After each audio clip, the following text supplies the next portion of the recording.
We have these leaders of the Project 2025 agenda, something you've probably heard about if you follow the news.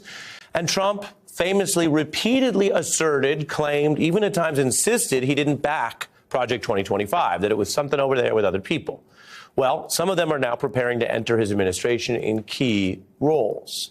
Trump has picked people for all 15 cabinet level spots now. So as we head here now 3 weeks out, basically marking 3 weeks since the election tomorrow, he's moving faster than many other president-elects. He's seizing a kind of focus and giving those people an earlier start for any prep they want to do. They now have all this time till January before they go to hearings and possible confirmation into those jobs. This speed, though, has also meant that Trump is skipping the vetting and the FBI checks, which protect the government and its people. And that's why one of the top picks is already out. Trump ending last week with his first loss of the incoming administration, and it was a big one. Matt Gaetz, the firebrand that he picked for AG, that he sent down to the Senate along with his vice president-elect to meet with senators to make this pitch. That's how they started this whole thing. And it's a sign of how Donald Trump, while the winner of this election, is also a one-term sort of lame duck figure. We don't usually have presidents take a break and then go into a second term. And so the cabinet is where we're seeing the testing, and in some places where we're seeing Trump make some headway, putting in all these people and also getting early losses.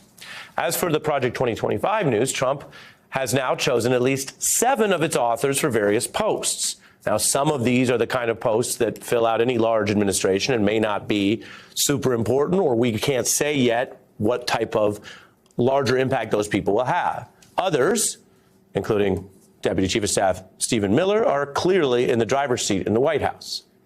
Now, this makes some sense. I always try to tell you what's true, best we understand it, what's logical, whatever your opinion or views of these people and what they said in Project 2025, which you're free to have. It makes some sense that Donald Trump is drawing on the aides and staffers and insiders that overlap with Project 2025. So it's not like, oh my God, can you believe Stephen Miller's back in the White House? He was in the White House the first time. We've interviewed him precisely because of his important role around Trump. So this isn't a 5-alarm fire that you cannot believe it's happening. It is, however, and we'll bring you the facts as we get them, it is, however, a contradiction of what Donald Trump ran on when the same issue of Project 2025 came up. Because he ran away from the ingredients of Project 2025 because he and his aides on the Trump campaign determined that it was not politically popular. For example, national abortion ban was basically in 25. Gutting the Department of Education, which for any of its criticisms is still a thing that is more popular with many teachers and parents than the idea of going back several decades and having no federal role in the department. Republicans basically saw that the perception of Project 2025 and the ingredients of Project 2025, including a national abortion ban, were dragging down their party. And that led to many MAGA leaders and Donald Trump trying to do something that maybe it worked or maybe it didn't matter because people were voting on other issues. But with all the overlap that I'm telling you about, and you probably remember some of it if you follow the news, they then had to go out from Trump on down and try to de-MAGAfy a MAGA plan that was originally touted as the MAGA plan for governing. I have nothing to do with Project 2025. That's out there. Is he not the Superman? I haven't read it. I don't want to read it purposely. I'm not going to read it. Project 2025 is not affiliated with the Trump campaign. I don't know what the hell it is. It's Project 25. He's involved in Project, and then they read some of the things, and they are extreme. I mean, they're seriously extreme. He brings the world new order. But I don't know anything about it. I don't want to know anything about it. It's extreme, which you only know because you know something about it, but you know nothing about it, but you won't read it. It went on like this. And again, I want to say in all fairness, politicians do this. We've reported on things that Donald Trump has done that are different or more extreme or radical. We also report on things he does that more fit into, quite frankly, what makes people sort of burnt out and annoyed with politics in general, which is what's the point of listening to a debate, I just showed you a clip from it, if politicians are constantly running from and spinning their own history. Now, that doesn't mean you can't get a clear view on things if you follow the facts, listen to different sources, and learn. Now, that would mean, of course, like I just showed you, listening to a debate that has both candidates or talking to people in both campaigns, as we have done throughout our reporting in this whole era. So we interviewed Trump aides during the campaign and asked about Project 2025.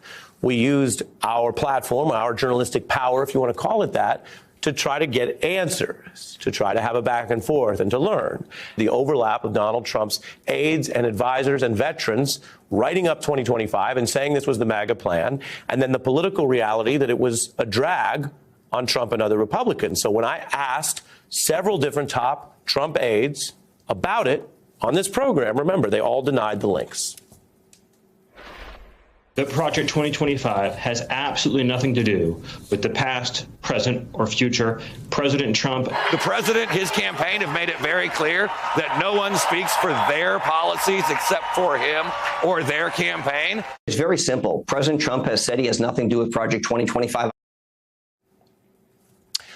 Pretty clear. That's more than one official. Some of them had past White House experience. Some of them had campaign experience. Miller, as mentioned, going back into the second term. And so what you get there is an important piece of evidence, what we call going on the record in the business. They said in public when they wanted your vote that this wasn't what they were about, from Donald Trump on down. And now that they got your vote, they're going back into office to use your votes, the power they got from this election.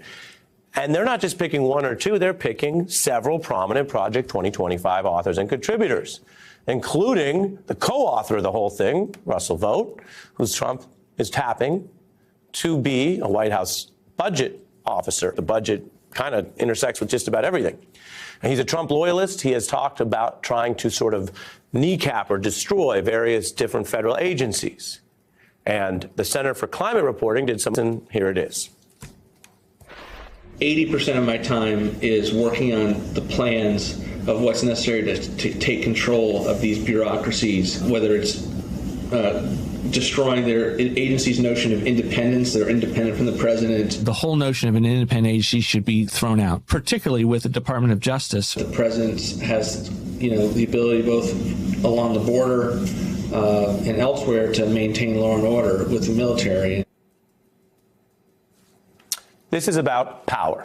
You don't have to be an expert on all the different issues in independent regulatory agencies or what many Trump allies and other conservatives before Trump came to prominence talked about, which was once seen as a more radical agenda, that you would use government power to try to kneecap and take control of parts of the government which had been deemed more independent, that word again, because many people over the years thought it was better, this was kind of a nonpartisan consensus, to have parts of the government that aren't as partisan and under control of the back and forth of the elections. For example, what do you want the military to do? That's generally been less partisan, more independent. What do you want the medical rules to be at the FDA? Most folks thought they shouldn't zigzag every 4 or 8 years based on party. And in the Supreme Court, there had been a long-term, multi-decade effort to take more control from these independent agencies, at least if Republicans are in charge. You can have a discussion on a separate day about how some of this fades when they don't think they can run the place. Now, the Trump campaign says that undercover video and that stuff has nothing to do with the campaign itself. But Vought is going to have more power, the individual I'm showing you here. And some of that involves just big priorities about the budget. For example, food assistance for Americans or children who might be hungry, that could be cut. Project 2025 also calls for that. So you can see that some of the stuff that wasn't popular was written down in the book that they ran from, which now looks like it's going to get a second life in the second term.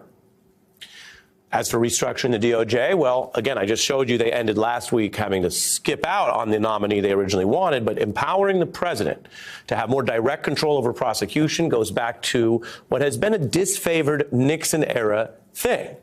And remember, I've told you this before. The Department of Justice, the prosecutors will be prosecuted, the bad ones. The investigators will be investigated because the deep state, last term for President Trump, they were hiding in the shadows. But now they have a spotlight on them, and they can all be investigated, and the House needs to be cleaned out. The Senate also has a big obligation to check whether she meant what she said in those statements, and how they are going to try to ensure the independence and the rule of law in the United States, which is something that is supposed to matter regardless of who wins. Why does that relate to Project 2025? Well, think about it. Yes, there's a certain amount of political spin in all of this. But if these are people who will tell you one thing to get your vote and say it out loud from the candidate on down, no, that's not our plan, and then turn around and not even wait weeks, 2-3 weeks in, stuff the operation with all the people they said they had nothing to do with, then how does the government and these co-equal branches of government, the Congress, and the rest of us in society and the press, how do we take these claims and promises when they evaporate so quickly into thin air? That's not just politics as usual. Project 2025 is back, and it's not just a campaign issue. Now it's a governing agenda for Donald Trump's next term. We'll love the poorest face when we bring to the world this. We bring the world new order.